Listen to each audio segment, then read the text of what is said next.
America didn't invent global dominance. They didn't create the blueprint for controlling the world without conquest. They didn't even come up with the idea of making other nations voluntarily serve your interests. China did, over 2,000 years ago. And the system they created is still running the world today. If that sounds impossible, keep watching, because what you're about to learn will completely reshape how you understand modern power. Every empire tells you they're unique, they're different, they've figured out something no one else ever did. But here's the truth they don't want you knowing. The American global order, NATO, the IMF, the World Bank, the dollar as world currency, none of it is original. It's all copied from a 2,000-year-old Chinese strategy that dominated Asia longer than most civilizations even existed. The Han Dynasty invented a system so powerful, so elegant, that it lasted for 2 millennia. And when America rose to power after World War II, they didn't innovate. They copied, word for word, strategy for strategy. This is the story of the tributary system, the ancient Chinese blueprint that's been running the world for 80 years. And nobody talks about it. Hit subscribe, because once you see this pattern, you can't unsee it. Let's go back to 206 BC. The Han Dynasty just took power in China. They're surrounded by neighbors, Korea to the east, Vietnam to the south, nomadic tribes in the north, Central Asian kingdoms to the west. Traditional empires would invade, conquer, occupy, send armies, install governors, rule by force. The Han Dynasty did something completely different, something that would change history forever. They created the tributary system, and here's how it worked. China invited neighboring kings to send envoys bearing gifts, horses, local products, exotic goods, whatever was valuable in their region. This was called paying tribute. The envoys would travel to the Chinese capital, present these gifts to the emperor, and perform a ceremonial bow recognizing China as the superior civilization. But here's where it gets brilliant. This wasn't forced taxation like other empires. It wasn't conquest. It was strategic trade wrapped in ceremony. When foreign envoys arrived, they were treated like royalty. Banquets, entertainment, elaborate ceremonies, respect. The emperor received them warmly, acknowledged their loyalty. And when they left, the emperor gave them gifts worth 2 to 3 times what they brought. Fine silk that couldn't be produced anywhere else, exquisite porcelain, premium tea, books on philosophy and governance, advanced agricultural tools. Think about that for a second. You're a small kingdom. You send gifts worth 100 units of gold. You get back goods worth 300. You've just tripled your investment.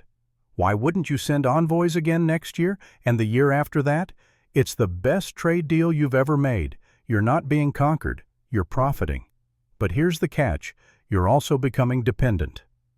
By the Tang Dynasty in the 600s AD and continuing through the Ming in the 1400s, this system was a well-oiled machine. Korea sent tribute missions 4 times a year. Vietnam, twice annually. Japan participated regularly. Thailand, Burma, kingdoms across Indonesia and Central Asia. They all joined. Not because Chinese armies threatened them, because it made economic sense. China became the only store in town selling what everyone needed. They had the most advanced technology on Earth. They produced luxury goods no one else could match. They offered access to the largest, richest market on the planet. If you wanted your kingdom to prosper, you traded with China. And to trade with China, you joined the tributary system. But it wasn't just economics. This is where the strategy becomes absolutely brilliant. Along with silk and porcelain, China exported something far more valuable: culture, ideas, soft power. The Chinese writing system spread across East Asia. Korean, Vietnamese, and Japanese scholars learned to read and write in Chinese characters. Confucianism became the dominant philosophy from Beijing to Tokyo. East Asian rulers started copying Chinese government structures. The imperial examination system, the bureaucracy of scholar officials, even the layout of their palaces. When Vietnamese emperors built their capital, they modeled it after Beijing. When Korean kings organized their courts, they copied Chinese ceremony. When Japanese elites wrote poetry, they wrote it in Chinese. China didn't force any of this. Other cultures saw Chinese civilization as advanced, sophisticated, worth emulating. They wanted to be more like China. China didn't conquer Korea, Vietnam, or Japan militarily. They made them want to be Chinese voluntarily. At its peak, over 30 kingdoms and states were part of this network. Some, like Korea and Vietnam, maintained tribute relationships for over 1,000 consecutive years. Think about that. Longer than most empires even exist. This wasn't an empire in the traditional sense. No Chinese governors ruling foreign territories. No Chinese armies permanently occupying capitals. No forced assimilation. Just trade, culture, diplomatic ceremony, and a shared understanding. China was the center of civilization. Everyone else willingly orbited around it. The brilliance of this system comes down to 3 core principles. And this is where it gets important, because these same 3 principles run the world today. Traditional empires conquered with armies. Rome, Persia, the Mongols. That's expensive. You need massive armies constantly deployed. You have to suppress rebellions. You create enemies who wait for any chance to break free. Eventually, you overextend. Your resources drain. Your empire collapses. Every conquest-based empire eventually falls because military occupation is unsustainable. The tributary system was different. You don't occupy anyone, you don't force anyone, you just make them economically dependent on you. They want to stay in your system because leaving would hurt them more than staying. It's the difference between kidnapping someone and making them fall in love with you. One creates resentment and requires constant force. The other creates loyalty and sustains itself. China ruled East Asia for 2,000 years this way. That's longer than any purely military empire has ever lasted. The British directly ruled India, Africa, the Caribbean. The French ruled Vietnam and Algeria. The Spanish ruled Latin America. They sent governors, imposed laws, extracted resources directly. But direct rule is a trap. The more you own, the more you have to manage. The more you manage, the more problems you create. Eventually, it becomes impossible to hold together. The tributary system was smarter. You don't own the other countries. You don't rule them. You just control the trade networks and cultural influence. They govern themselves. They solve their own problems. They maintain their own order. You just make sure they need you more than you need them. China didn't own Korea or Vietnam, but both were locked into systems they couldn't easily escape. China didn't need to own you. They just needed you to need them. Once a country joins the tributary system, leaving becomes almost impossible. Not because they're forced to stay, but because the costs of leaving are too high. You've built your economy around trade with China. Your culture has adopted Chinese models. Your elites have been educated in Chinese philosophy. Your entire system is integrated with theirs. If you leave, your economy collapses. Your trade networks disappear. Your cultural legitimacy is questioned. It's not a trap in the traditional sense. It's just that staying is far more beneficial than leaving. You're dependent. And dependence is the most powerful form of control. This system lasted over 2,000 years, from the Han Dynasty through the Qing Dynasty. It only ended when Western powers arrived with gunboats and opium in the 1800s and forcibly broke it apart. But here's the twist. It never really ended. It just changed form and moved west. If this is blowing your mind, hit that like button, because we're about to show you how America copied this exact playbook. Fast forward to 1945. World War II just ended. Europe's in ruins. Japan's devastated. The old colonial empires are broke, and America emerges as the strongest country on earth. America had a choice: pull back to North America, or build a new global order. They chose the latter, and whether they realized it or not, they copied China's ancient playbook, step by step, strategy by strategy. Here's the parallel, and it's shocking how exact it is. Ancient China invited kingdoms to join a system where China provided security and trade in exchange for loyalty. The United States did the same thing, just with different tools. The Chinese gave silk and porcelain. America gave dollars and military protection. The Chinese exported Confucianism. America exported democracy and capitalism. China's tributary states didn't have to love China. They just had to need China. Same with America. Let's break down how America's modern tributary system works, because it follows the exact same three-part structure China invented. Part 1. NATO. The military shield. China's protection guarantee. After World War II, the Soviet Union threatened Western Europe. So in 1949, America created NATO. The deal? Join this alliance, and if anyone attacks you, America defends you. Sounds fair, right? Except here's the reality. Today, NATO has 31 members. America pays over 60% of the budget. The U.S. maintains hundreds of military bases across Europe. When there's a crisis, it's American troops, American missiles, American aircraft doing the defending. European countries get protected essentially for free. Germany, France, Italy barely spend on defense because America's got them covered. It's like having a big brother who does all the fighting for you. Convenient, but you're dependent on that big brother. You can't easily say no when you need American protection. That's exactly what China offered its tributary states. Protection from Mongols, Manchus, regional rivals, in exchange for loyalty. After the war, America helped create these institutions supposedly to help poor countries develop. But here's how it actually works. A developing country needs money for infrastructure. They go to the IMF for a loan. The loan comes with conditions. Open your markets, privatize companies, remove trade barriers. Result? American and European corporations flood in. The country becomes integrated into the Western-dominated global market.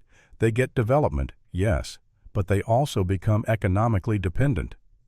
Just like China's tributary system, give them valuable gifts.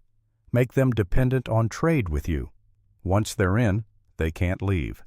This is the most brilliant part. After World War II, America convinced the world to make the dollar the global reserve currency. Then, in the 1970s, America made a deal with Saudi Arabia. Oil would be sold exclusively in dollars, creating the petrodollar system. What does that mean? If you're a country that needs oil, and every country needs oil, you need dollars. You have to hold dollars in reserves. You have to maintain trade relations with America to earn dollars. You have to play by American rules to access the dollar system. China had silk as the must-have commodity for 2,000 years. America has the dollar. If you want to participate in global trade, you need dollars. You need America. It's the same strategy, just modernized. The beauty of this system is identical to ancient China's. You don't need to conquer and occupy. You just create a framework where other countries voluntarily join because it benefits them. But once they're in, they're dependent and can't easily leave. By the 1990s, after the Soviet Union collapsed, America's tributary system was global. NATO expanded into Eastern Europe. The IMF and World Bank had clients everywhere. The dollar dominated international finance. American culture, movies, music, technology spread worldwide, just like Confucianism spread from China centuries earlier. But something happened in the 2000s that changed everything. China looked at America's system and said, "Wait a minute, we invented this, and we're taking it back."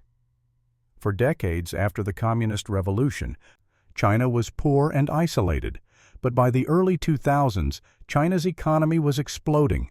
They became the world's factory, accumulated massive foreign currency reserves, and started looking outward. And in 2013, President Xi Jinping announced something called the Belt and Road Initiative. Sounds boring, right? It's not. It's the tributary system reborn.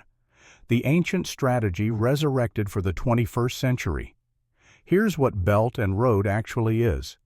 China invests trillions of dollars in infrastructure across Asia, Africa, Europe, even Latin America.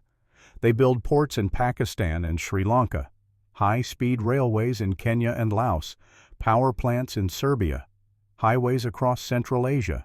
Sound familiar? It should. This is the tributary system, modern version. Here's the mechanism, and it's almost identical to the ancient model. A poor country needs infrastructure but doesn't have money. China shows up and says, "We'll loan you the money. We'll even send Chinese companies to build it for you." No lectures about democracy, no demands to change your political system, just money and construction. The country agrees. China builds a port, a railway, a highway. But here's the twist. If that country can't pay back the loan, and many can't, China doesn't just forgive the debt. They take control of the infrastructure. The most famous example is Hambantota Port in Sri Lanka. Sri Lanka borrowed over $1 billion from China to build this massive port, but they couldn't generate enough revenue to pay it back. So in 2017, they handed the port over to China on a 99-year lease. Now China controls a strategic port on one of the world's busiest shipping routes. Multiply that by hundreds of projects across dozens of countries, and you see the pattern. China's building a global network of ports, railways, and roads that they either own or control. It's brilliant, and it's exactly what the tributary system did. Provide valuable infrastructure, create economic dependence, establish control without military conquest. So now we have something unprecedented in history. Two tributary systems running at the same time, both based on the same 2,000-year-old Chinese blueprint. America offers military protection through NATO, loans with political conditions through the IMF, and integration into a dollar-dominated system. China offers infrastructure investment through Belt and Road, loans without political conditions, and integration into a yuan-influenced trading system. Here's the key difference. America says, "Be like us, adopt democracy, free markets, human rights protections." China says, "We don't care how you run your country, just do business with us." For many developing countries, especially authoritarian governments, China's offer is more attractive. No lectures, no conditions about how to govern, just money and infrastructure. Look at the results. Pakistan. China's invested over $60 billion in the China-Pakistan Economic Corridor. Pakistan's economy is now deeply tied to China. Kenya. China built a railway from Nairobi to Mombasa, but Kenya's struggling to repay, and there are concerns China could take control of the railway or Mombasa port. Serbia. In the heart of Europe, Serbia's received billions in Chinese investment. Now Serbia's more aligned with Beijing than with the European Union. Central Asia, Southeast Asia, the Middle East, Africa. Everywhere you look, countries are taking Chinese loans and joining Belt and Road. China's gone from isolated power to having economic influence on every continent in just 10 years. But here's what nobody's talking about. Both systems are starting to crack. The 2,000-year-old strategy that worked for China and then for America is running into problems in the modern world. America's challenges. NATO is fracturing. European countries are frustrated paying for defense while America makes strategic decisions. France's President Macron talks about strategic autonomy. The dollar's dominance is weakening. China and Russia trade in their own currencies now. Saudi Arabia, America's longtime ally, is discussing selling oil in yuan, not dollars. The petrodollar system that gave America enormous power is slowly eroding. And across the global south, Asia, Africa, Latin America, countries are losing faith in the American model. They see America preaching democracy while supporting authoritarian allies when convenient. They see harsh IMF conditions while China offers no-strings-attached loans. They're asking, why should we follow America's rules? China's challenges. Belt and Road is struggling. Many countries borrowed too much and can't pay back. Pakistan, Sri Lanka, Kenya are drowning in Chinese debt. China's facing billions in bad loans. China lacks cultural soft power. America exports Hollywood, music, tech brands, people worldwide love. What does China export culturally? Not much. Without cultural appeal, China's influence remains purely transactional, and countries are getting nervous. They see what happened to Sri Lanka losing Hambantota port. They see China's growing control over critical infrastructure. They're diversifying, looking to India, Vietnam, Indonesia as alternatives. So what happens next? There are three possible futures. Scenario 1. America adapts and wins. If America reforms NATO to share burdens fairly, if it invests in infrastructure abroad like China does, if it offers developing countries better deals, America could maintain dominance. America could win by copying China again. After all, they've done it before. Scenario 2. China rises and America fades. If Belt and Road succeeds long-term, if the yuan becomes a true reserve currency, if China's economy keeps growing while America stagnates, we're looking at a Chinese-led global order. China would reclaim the throne they lost in 1839. The tributary system that ruled Asia for 2,000 years would go global. Scenario 3. Both systems collapse. Multipolar world. Maybe countries reject both models. Maybe India, Brazil, Indonesia, Nigeria, major powers outside the US-China binary, build their own systems. Maybe the future isn't American or Chinese. Maybe it's neither.